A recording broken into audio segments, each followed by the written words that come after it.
இன்றைக்கி நாங்கள் எங்கே போகிறோம் அப்படின்னா அன்னை ஜுவல்லர்ஸ்க்கு தான் போகிறோம். எதுக்குன்னா நகை சீட்டு கட்ட தான். என்ன இவன் ஓயாமல் நகை சீட்டுன்னு இருக்கான்லாம் நினைக்காதீங்க.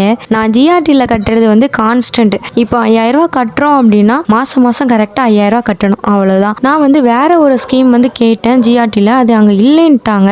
அதனால தான் நாங்கள் வந்து அன்னை ஜுவல்லர்ஸ்க்கு வந்தோம். அன்னை ஜுவல்லர்ஸில் அந்த ஸ்கீம் உண்டு. நம்மள்ட்ட இப்போ 100 ரூபா இருக்குதுனாலும் போய் கட்டிக்கலாம். சரி, ஓகே, ஜஸ்ட் போட்டு வச்சுக்கலாம் அப்படிங்கிறதுக்காக தான் அன்னை ஜுவல்லர்ஸில் போட்டு வைக்கேன். அதை போடுறதுக்காக தான் அன்னை ஜுவல்லர்ஸ் போகிறேன். போன உடனே பார்த்தா உட்காந்த இடத்துல முன்னாடியே லட்டுக்குட்டிக்கு மேட்ச் ஆகிற மாதிரி வளையல், ரிங்கு அதெல்லாம் இருந்தது. பார்த்தாலே ரொம்ப க்யூட்டாக இருந்தது. சரி, இங்கே போடுற சீட்டில் லட்டுக்குட்டிக்கே எடுத்துடலான்னு நாங்களும் முடிவே பண்ணியாச்சு. கண்ட ரிங் அதெல்லாம் பார்த்தோம், நல்லா இருந்தது.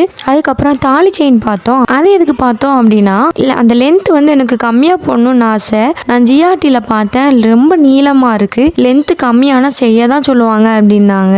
சரி, இங்கே இருக்கா அப்படிங்கிறதுக்காக இங்கே பார்த்தேன். ஆனால் இங்கேயுமே நீளமாக தான் இருந்தது.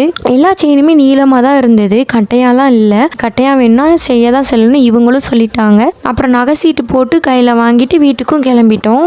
டின்னருக்கு சப்பாத்தி வாங்கிக்கிட்டோம். இந்த கடையில் சப்பாத்தி வெறும் 6 ரூபா தான். இன்னொரு நாள் தனியாக வீடியோ போடுறேன் இந்த கடையோட லொக்கேஷன் எங்கே இருக்குன்னு. அவ்வளவுதான்.